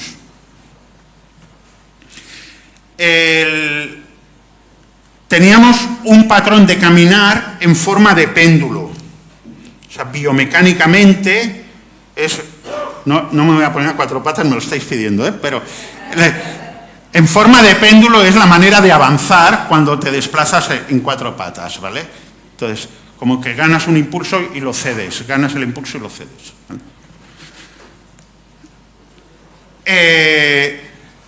Ahora tenemos piernas más largas, la pelvis modificada, tenemos resortes plantares en los arcos plantares, estos muelles que os he dicho en los pies, el tendón de Aquiles, además, que es esa goma que dices, mira, cuando hago esto me genera un impulso, acumula una energía que la puedo recuperar en el siguiente paso. Y tenemos una mejor termorregulación. ¿Por qué? Porque al estar bipedestados tenemos menos exposición al sol. Claro, si estoy a 4 patas, pues todo el lomo me está tocando el sol, tengo mucha más superficie. Entonces, me toca menos, gano superficie corporal para sudorar. Ahora, el bipedestado sudora prácticamente por cualquier parte del cuerpo, toda la superficie la ha ganado para sudorar. Y la sudoración es súper importante porque es la manera de evacuar calor que acumulamos dentro, ¿vale? Con la actividad. Perfecto, con lo cual ganamos eficiencia. ¿Qué quiere decir? Que comiendo menos podemos hacer más, ¿vale? No nos tenemos que sentar ahí a comer 20 kilos de plátanos, ¿vale? Cada hora. Entonces, podemos comer un poco menos. Y vemos más. Vemos más que... No que veamos más. Es que vemos más lejos, en teoría, ¿vale? ¿Por qué? Porque hemos alzado el punto de visión. Se alzan los ojos y, por tanto, nuestro horizonte ahora es mayor. Y podemos alcanzar mayor campo de visión. Y esto es por lo cual se nos ocurrió decir, oye, que nos va a ir bien de pie. Vamos a... Pues si todos son problemas, lo que os he explicado. Todo eran complejidades. Por esto decidimos ir de pie. Bueno, en concreto decidimos ir de pie para movernos cazando, recolectando y transportando distancias mayores y detectando a las presas. Algo muy útil hoy. Yo creo que vamos a volver a 4 patas. ¿Vale? Pero bueno, ¿qué he estado explicando hasta ahora? Lo que he estado explicando es que al final estar de pie nos ha generado muchos problemas. O sea, son más inconvenientes estar sobre 2 extremidades que sobre 4. Pero es verdad que en nuestra evolución hemos intentado irlo compensando, viendo a ver cómo teníamos que modificar nuestro cuerpo, optimizarlo, para compensar todo lo malo que nos implica estar de pie. Lo hemos hecho bastante bien, bastante bien, ¿vale?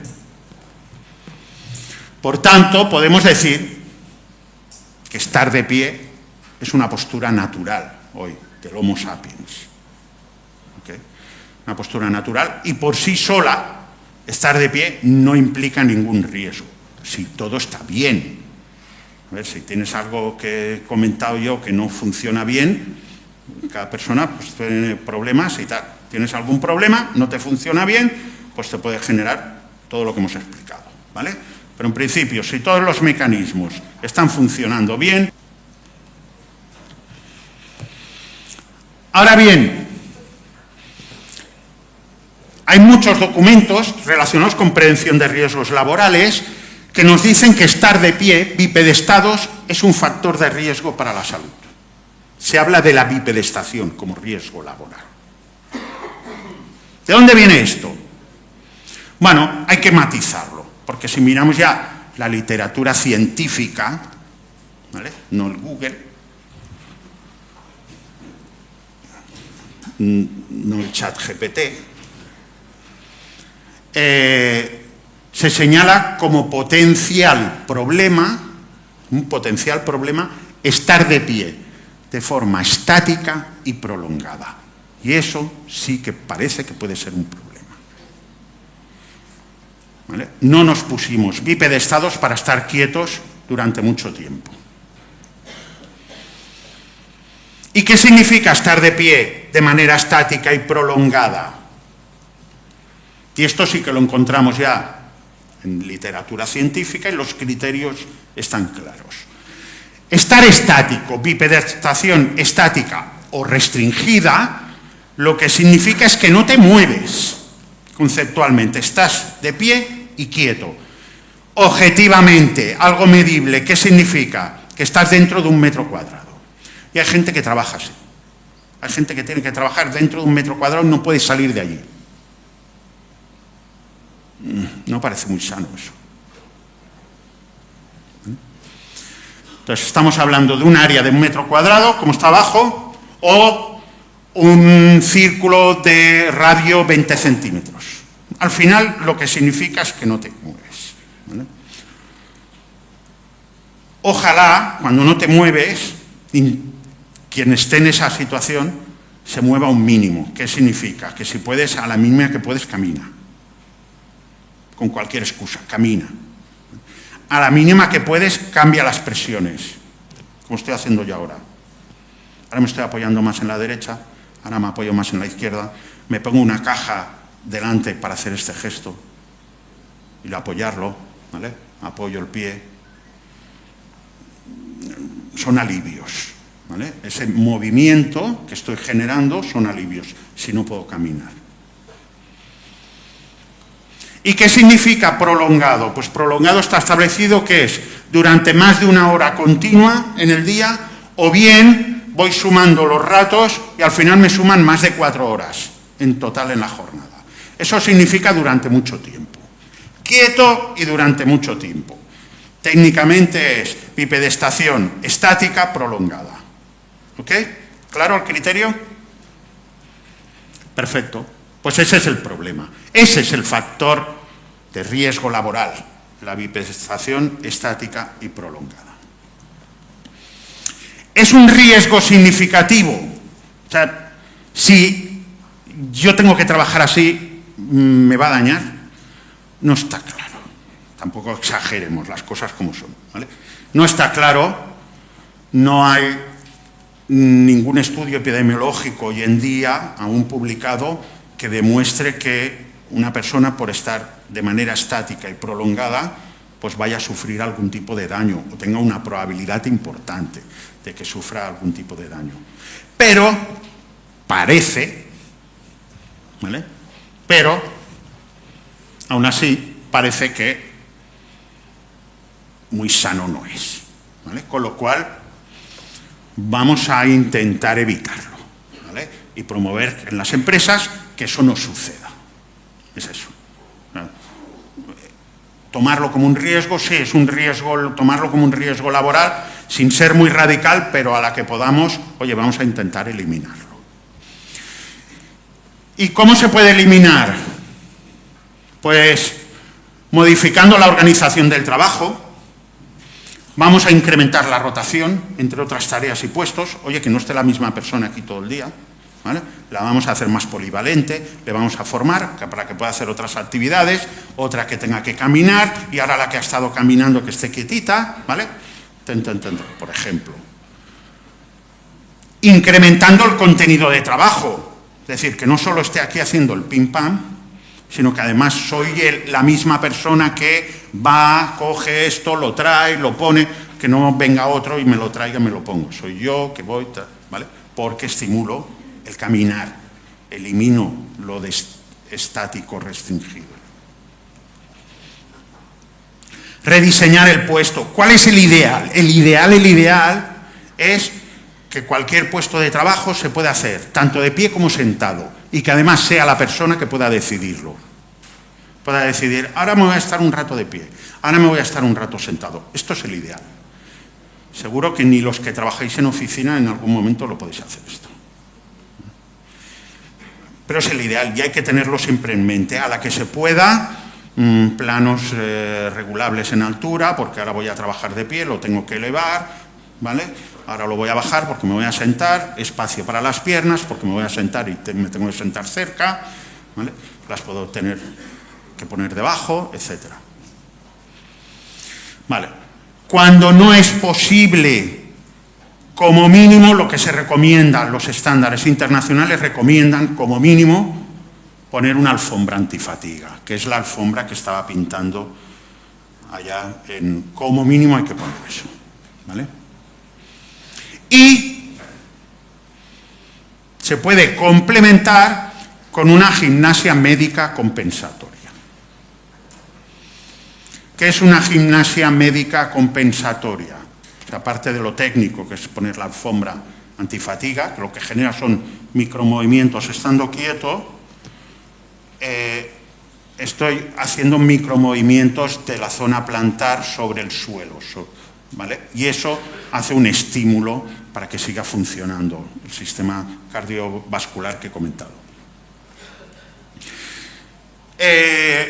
Y completarlo con gimnasia médica compensatoria. ¿Qué es? Estamos hablando que es un programa de ejercicios. Se deberían diseñar en función de cuál es la actividad laboral que se hace, ¿vale? Ahora os vamos a presentar unos ejercicios contentos, que los que trabajéis de pie, sobre todo de manera restringida y prolongada, los intentéis aplicar siempre que podáis, ¿vale? ¿Cuál es su finalidad? La finalidad al final es restituir los patrones de movimiento y funcionalidad en el cuerpo, ¿vale?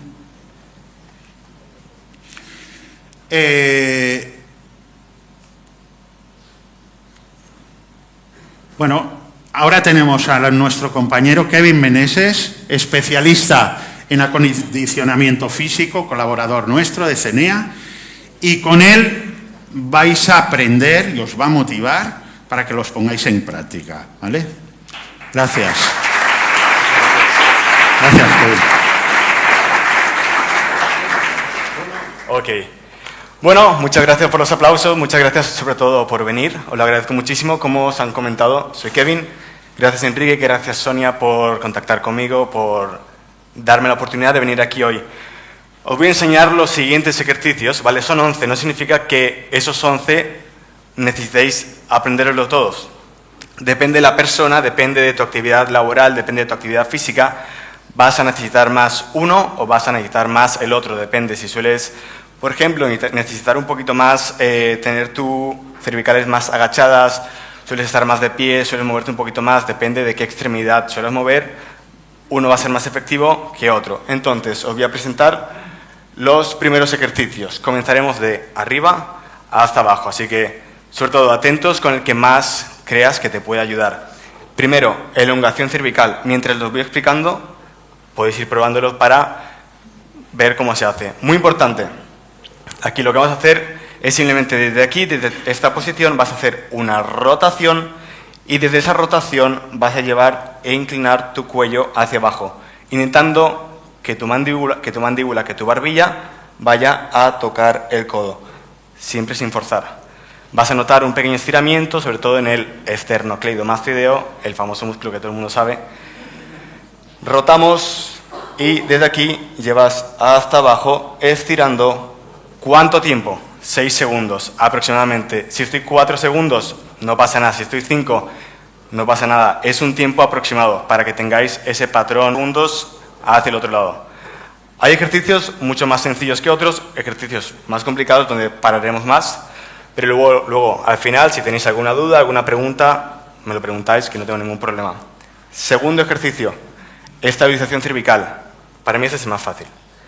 Desde aquí, ¿qué vas a buscar? Desde el lateral, para que lo puedas ver, es la mandíbula, tu cuello va a ir hacia atrás, lo que se llama sacar papada de toda la vida, ¿vale?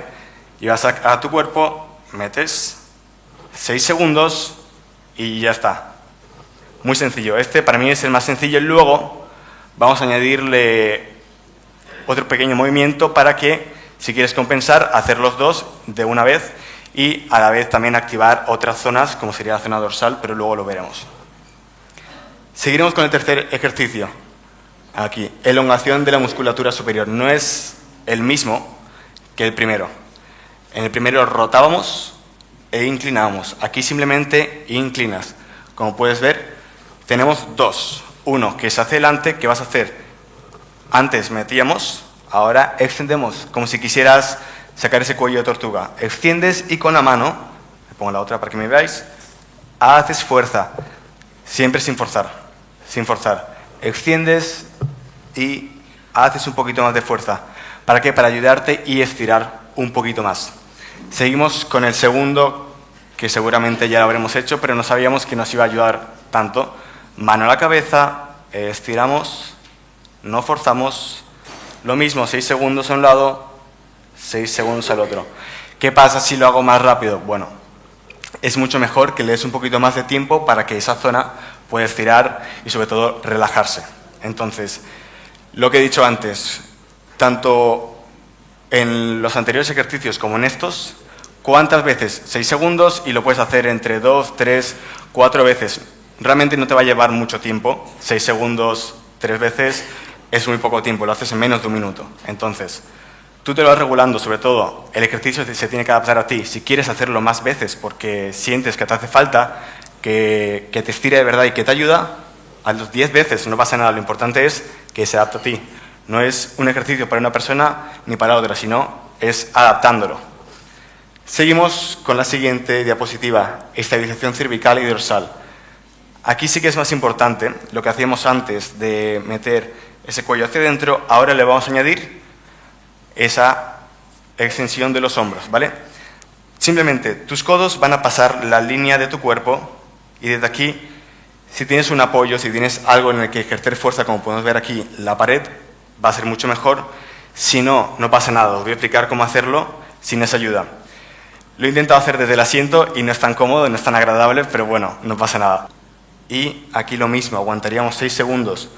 El tiempo es un parámetro más o menos, que 6 segundos puedes aguantar un poquito más, depende de las sensaciones, como he estado diciendo durante todo este tiempo. Con eso seguiríamos. ¿Alguna pregunta con este o es todo bien? Este es un poquito más complicado. Si luego queréis preguntar cualquier cosa, me lo decís, pero espero que se entienda bien. Desde los pies apoyas tanto glúteo, espalda, tiras hacia arriba buscando altura. Pasaríamos con esta extensión del miembro inferior. Este quizá puede ser un poco más complejo. Si alguien se quiere poner de pie y probarlo, perfecto. Y si no, no pasa nada. Pero bueno, si lo queréis probar mejor, porque así podéis notar que es más efectivo. ¿Qué vamos a hacer? Desde un lateral, para que me veáis, mi pie izquierdo va adelante, el pie que no voy a estirar va adelante. Mantengo esos pies rectos, eso es, muchas gracias por poneros de pie. Y desde el talón voy a hacer fuerza hacia atrás. Si tengo una pared es más sencillo porque no se va a mover, pero desde el talón voy a intentar como si quisiera arrastrar el suelo, como si quisiera hacer esto, pero no se va a mover. Hago fuerza y voy a notar cómo tensa toda la zona isquiotibial. Eso es. Lo mismo, cambiaríamos con el otro lado. Mi pierna derecha va adelante porque no la voy a utilizar, la pierna izquierda que se queda atrás, pisando tanto punta y talón en el suelo, hago fuerza hacia atrás, eso es, sin forzar, sin notar, si siento alguna pequeña molestia puedo descansar, no es necesario que fuerce, y descanso. 6 segundos por un lado, 6 segundos por el otro lado. ¿Cuántas veces? Siempre, cada ejercicio, mientras más veces lo puedas hacer, mínimo que lo puedas hacer 2, 3, 4 veces, va a ser mejor. Si lo haces una vez, ok, mejor que no haberlo hecho, pero si lo haces un poquito más, que de verdad te pueda ayudar, que pueda estirar, va a ser más efectivo y tú lo vas a agradecer más, te lo prometo. Seguiremos con ya el último ejercicio. Elongación del miembro inferior. Este segurísimo, que ya lo hemos hecho, que ya lo sabéis hacer, es muy sencillo. Rotamos hacia el lado derecho para que me vea todo el mundo. Desde aquí al centro mantengo... ¿Se me ve? ¿Sí? ¿O me pongo aquí arriba? La parte interna del pie está tocando el suelo, ¿vale? Desde aquí apoyo sin forzar, sin que la rodilla entre mucho. Si me molesta, lo mismo, no hace falta que lo haga, hay 1000 opciones. 6 segundos, cambiaré al otro lado, hacia afuera, 6 segundos. Fácil. Sin forzar, obviamente hacia adentro es un poquito más difícil por nuestra biomecánica, pero lo mismo. Lo que puedas, si sientes que puedes un poquito menos, pues puedes un poquito menos. Si sientes que puedes más, pues más. Depende de la persona, cada persona es un mundo. Y ahora, esa dorsiflexión, o simplemente, para que lo veáis, es subir hacia arriba y hacia abajo. Me pongo aquí, que casi pierdo el equilibrio. Subo mi pie hacia arriba, punta, mira hacia el techo, extiendo, punta del pie, mira hacia abajo. Lo mismo, puedo hacer 6 segundos hacia abajo, 6 segundos hacia arriba, hacia abajo, o un poco más rápido. Para estirar un poquito más, depende. Si estiras más tiempo, va a ser un poquito más efectivo porque esa zona va a estirar más. Si lo haces más rápido, bueno, va a ser, no significa que sea menos efectivo, pero no va a estirar tanto tiempo. Entonces, con estos 11 ejercicios, como os decía, elige el que más efectivo sea para ti. Entiendo que quizás durante tu tiempo de descanso del trabajo no te apetezca hacerlo, pero si sientes que lo necesitas, son ejercicios que no te van a llevar nada de tiempo. Un ejercicio no te va a llevar ni un minuto, quizás te lleva 30 segundos y ya. 30 segundos creo que lo puedes hacer. Luego en casa también puedes practicarlos, puedes estirar un poquito y ya cuando llegas a casa después de ese día largo, es el momento de estirar un poco. Así que, equipo, muchas gracias. Sobre todo, con esto tenemos la presentación, los ejercicios, pero antes de todo, gracias por venir aquí, gracias por escucharnos y con esto tendríamos un aplauso. Muchas gracias.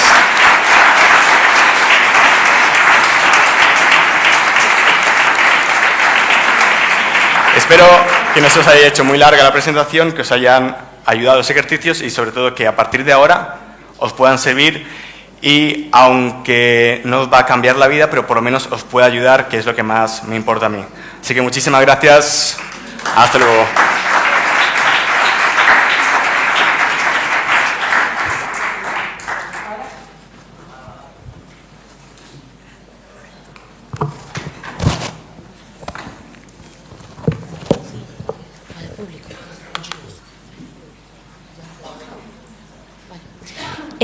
Ahora hacemos, si nos importa, ¿Os podéis poner aquí? Sí, los 3 segundos. Ya está, Carlos. Sí, por el micro, como os habéis quitado las... ¿Tenéis alguna pregunta, alguna consulta que queráis realizar? Tenemos 5 minutillos. Sí, Silvia, un momentín.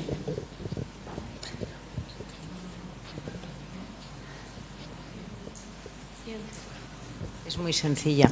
Es sobre la alfombrilla esta ergonómica que has hablado antes para estar de pie. He estado buscándola en Amazon. Hay varios modelos, ¿vale? Y necesitaría saber un poquito más, porque van desde los 21 euros hasta los 4. Entonces, si puedes matizar un poquito más, muchas gracias. Vale. Yo creo que con que cumpla normativa, tenga marcado CE, yo creo que ya descartas la de 4 euros. El efecto que se está buscando, que es fisiológico y biomecánico, las dos cosas, es estimular micromovimientos. Aunque tengas que estar totalmente quieto, sin mover la planta de los pies del sitio, el hecho de estar afirmado todo el peso de tu cuerpo sobre una superficie elástica genera que haya unos micromovimientos en todas las direcciones. Esto es lo que se busca, digamos, no es que sea la panacea, evidentemente, pero si no queda más remedio, porque tenemos que estar así durante alguna hora al día, como mínimo, la alfombra antifatiga es un pequeño alivio. ¿Alguna consulta más?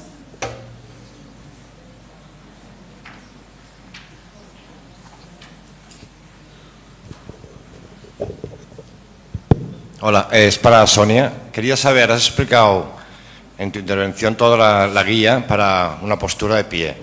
Quería saber si también existe una guía igual para posición de sentado, digamos que no es, porque te has centrado mucho en, creo que eso hoy era el objetivo, pero quería saber si existía la misma guía, el mismo procedimiento para un puesto de trabajo sentado.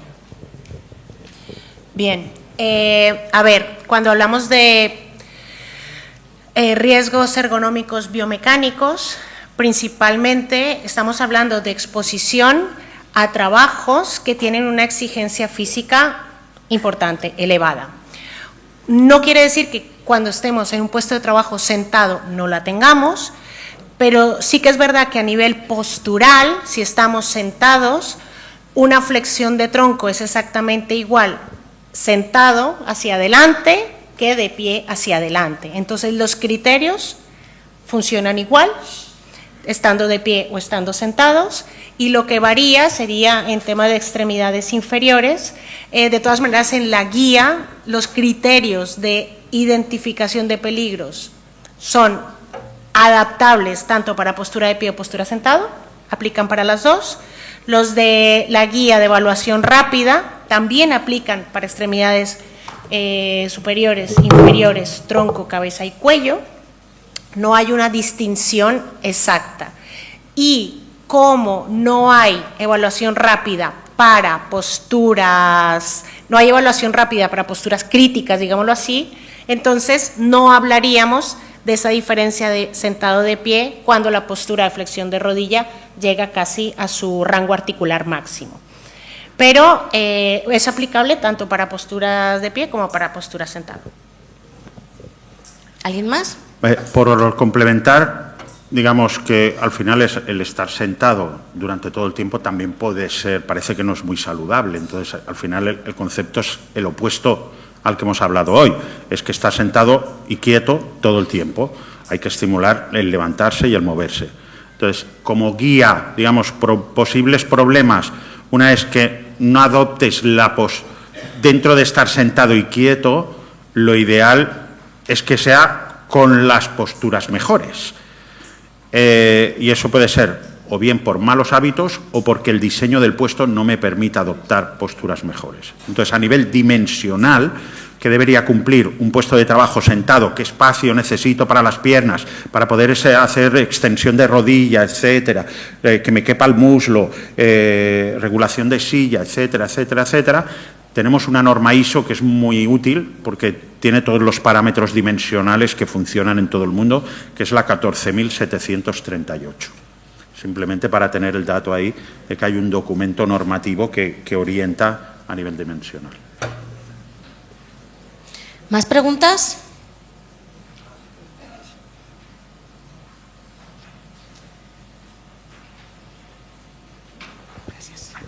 Bueno, seria per la Sònia. A veure, el que volem és que ens aclaris bé què és un moviment repetitiu. Què es considera un moviment repetitiu? El eterno criterio. Sí, al final parece que la definición que está tanto en la ficha como en la guía sea complicada, pero al final os lo voy a explicar como se lo explico a mis alumnos. Cuando tú observas una tarea o un puesto de trabajo en la cual se está desarrollando alguna actividad con las extremidades superiores, ¿vale? Esa tarea o esa actividad está determinada por ciclos, ya es candidata para ser identificado el trabajo repetitivo. Ese ciclo de trabajo no debe tener una duración fija. Puede ser una duración muy cortita de pocos segundos o una duración de 4 días. No hay un límite de duración en segundos de ese ciclo de trabajo. Si está presente el ciclo, da igual la duración, hay presencia de peligro por trabajo repetitivo. Además, puede que haya una tarea que no tenga ciclos de trabajo, no esté definida por ciclos de trabajo, que es lo más común que podemos tener en diversos sectores de actividad, por ejemplo, en la agricultura. En limpieza, por ejemplo, ahí no hay un ciclo concreto. Pues bien, entonces no está representada por ciclos, pero los gestos y movimientos que se hacen con la extremidad superior son similares, el barrer, el aspirar, el limpiar, todos estos gestos no tienen por qué ser iguales, idénticos. Con que se parezcan unos a otros ya clasifica para trabajo repetitivo. Por eso os decía que prácticamente el 90% de las tareas que desarrollamos con las extremidades superiores clasifican y son ok para la identificación de peligro por trabajo repetitivo. No sé si te Voy a hacer respondí. una puntualización. Entiendo que muchos de nuestros delegados tienen la concepción esta de los 30 segundos por ciclo. Sí, y esta concepción de los 30 segundos por ciclo, que seguramente tu pregunta vendría por allí, está como ya fuera Derogada. de lugares. Hemos avanzado más. Antes era como, lo que no esté en 30 segundos sea poco más, o sea, entenderme. Y ahora sí que desde la UGT de Cataluña consideramos que tenemos que abarcar el que los movimientos sean parecidos y no centrarnos solo en un solo ciclo, sino en las consecuencias que puede tener el aplicarlo en el ciclo. Llevándolo a vuestro terreno, correcto, al sector sanitario y sociosanitario, la tarea de los auxiliares de enfermería, los auxiliares de geriatría, pareciera que no fuera un trabajo repetitivo, pero hay una tarea que se realiza a la hora de, primero, la asistencia a estos pacientes, el darles de comer, el darles la medicación, la higiene, un paciente, otro paciente, los gestos y movimientos, casi que cada ciclo de trabajo que sería un paciente. Por lo tanto, clasifica, claro que sí, ok, para la identificación de peligro por trabajo repetitivo. Eso no quiere decir que haya riesgo por trabajo repetitivo. Recordémoslo, identificamos el peligro. ¿Qué hay que hacer identificando el peligro? Evaluarlo para saber si hay riesgo o no por trabajo repetitivo, ¿de acuerdo? Pero sí, clasifica.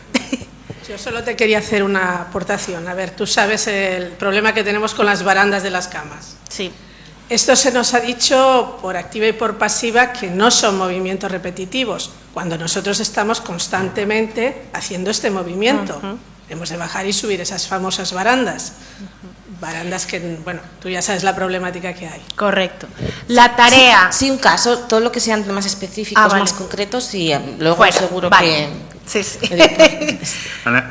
Dejarme hacer una anotación a nivel general. Yo me haría la pregunta al revés.